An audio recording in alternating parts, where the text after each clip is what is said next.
everybody. This is Chelsea Moore over at the Derby Public Library. This is my friend Maggie. She's going to be helping us with our peer edits today. All right, so last week we edited for content, right? We read the story, we said, this is something that could help make my story a little bit better. What if my character did this? What if my character didn't do this? This week we are going to be editing for sentence structure, the boring edits. We're gonna go through and make sure everything's spelled right, so that there's something at the end of every sentence, that there's a capital at the beginning of every sentence. We're gonna make it look professional, like a real book, all right? So like every week, why don't we start by reading the book? Step number 8. Step number 8, when you've finished revising and your story is as captivating as it can possibly be, read through a few more times. Make sure every sentence starts with a capital letter and ends with punctuation. If you're not sure how to spell a word, now is a good time to check. What I'm gonna do here is I'm going to hand Maggie my story fixed up from last week. So this is the same story that I read to you guys last week, but it's everything that we fixed from last week. It's all of the comments that I decided to take in and add to my story, the things that my friends said, you know, maybe that's better left out, or what if this happened, or what if that happened. I took all of that and I made it new, and now Maggie's gonna look it over and say, Miss Chelsea, you forgot a period right here, and there's no capital, and you used the wrong to. And while she is reading through and doing that, I'm gonna tell you guys about some other resources that we have. So your friend is a great resource on how to edit your story. But if you need more than one resource, or if you don't have a person as a resource, there are always books that can help you. The first and most important book that I suggest is your dictionary, okay? So this is just one of the dictionaries that we have at the library. There are others. Some of you might have a dictionary at home that you can use. If you have internet access, there's dictionary.com, and you can use that one. So I would use this if there's a word that you want to use but you're not sure how to spell it, or if you're not sure you used the correct word, go through and make sure that it means what you thought it meant. A dictionary has a lot of things in it, like how to pronounce the word. If you don't have a thesaurus, sometimes there are synonyms or antonyms in a dictionary also. For that matter though, you can always use a thesaurus to, if you notice that, for instance, I use the word nobody in my story a lot. Now, nobody is part of my story. That's the title of my band. I want to use that word a lot. But in most cases, you don't want to use the same word over and over and over again. So a thesaurus would be a good thing to use for that, like bad. If you keep on saying something is bad, that might be kind of, well, bad. So here are some other words that you could use. Disobedient, impudent, rowdy, unruly. And each of those might be a good word to use depending on what you mean by bad. Or damaging, harmful, hurtful, evil, wicked, wrong.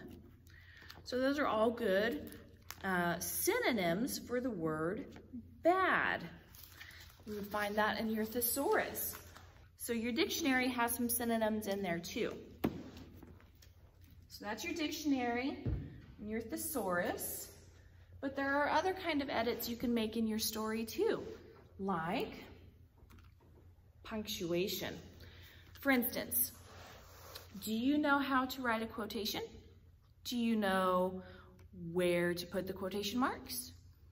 Most people know where to put the quotation mark, but did you know that you're supposed to put a comma right before and right after a quote if you don't have other punctuation there? And do they go inside or outside of the quotation marks? There are correct places to put all of those things. You also need to know when to use a dash or a semicolon, or say you want to leave all of your sentences. Pretty simple. That is okay. There is nothing wrong with that. All right, so it looks like you got through the whole thing. Says, Millie kicked at nothing on the ground. Don't be mad, period.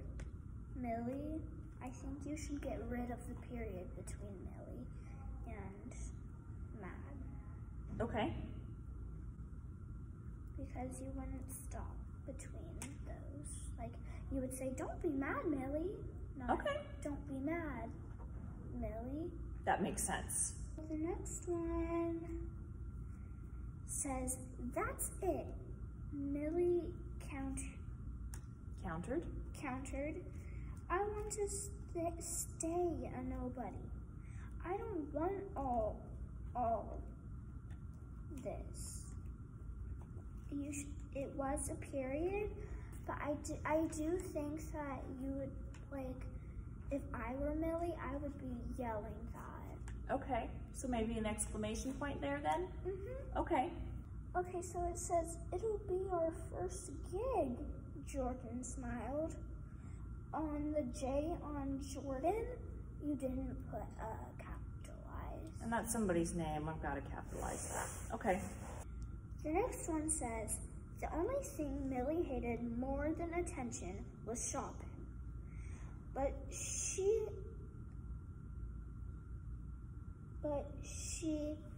let Ella drag her and Alex and Jordan along to the stores. I think you should put, but she finally let. Okay. Because she doesn't like it, she would like finally like give up, like. You think a finally should be added in there because it took a long time? Mm-hmm. Okay. All right, you guys. So see, mine has quite a, well, it's not red, but it's got quite a bit of pen marks on it too. So don't feel bad if you have a lot of edits. It's okay, it's really normal. Professional writers have editors. They mess up a lot. It's okay. When we're writing, we're so excited about our story that sometimes we make mistakes. Okay, so. I've written a story before and I just finished 3rd grade and I wrote my story when I was in 3rd. And I'm 9 years old, and I still messed up on this, and I still messed up on my story. Yeah. So don't feel bad. I had a lot of mistakes, so don't feel bad if you make a mistake, and if you make a lot of mistakes. So that's what we're doing this week. We're doing edits. Feel free to utilize any people or books that you need in order to help them correct any mistakes that you have. In the end, the homework I'm sending home with you, other than making your edits, I would like for you to write up your story and bring it in to me. You can also email it to me at chelseam@derbylibrary.com. What I would like for you to do is type it up, and you'll see here, it looks like there's a space in between the sentences. So on page 1, it says, this is Millie, she's a nobody. And then the next thing down, that's my next page, okay? Some of these, like this one right here, there's 2 together right here. So I want all of that on one page. And down on this other page, I want 2 pages that have no writing on them. That's because I'm gonna put an illustration there. So if you were to put like a blank page with a little asterisk on it, that's how I'll know that you want that page to be blank, that you want blank pages in between.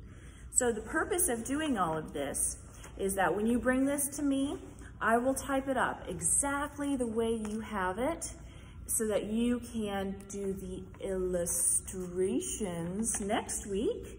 But we want the papers printed out the exact way you want your book to look. So if whatever you give me, I'm gonna type up and put in book format and then you're gonna use you're gonna put illustrations on those papers that I give you. And then I'll take all of those papers and all of those illustrations and we'll turn it into a book. Each group of words is a separate page. And I want to make sure that I get that right so that your book looks the way you want it to. If you have any questions, give me a call, come up to the library. I'd be happy to answer any questions you have. And until next week, bye my friends, happy writing. Bye.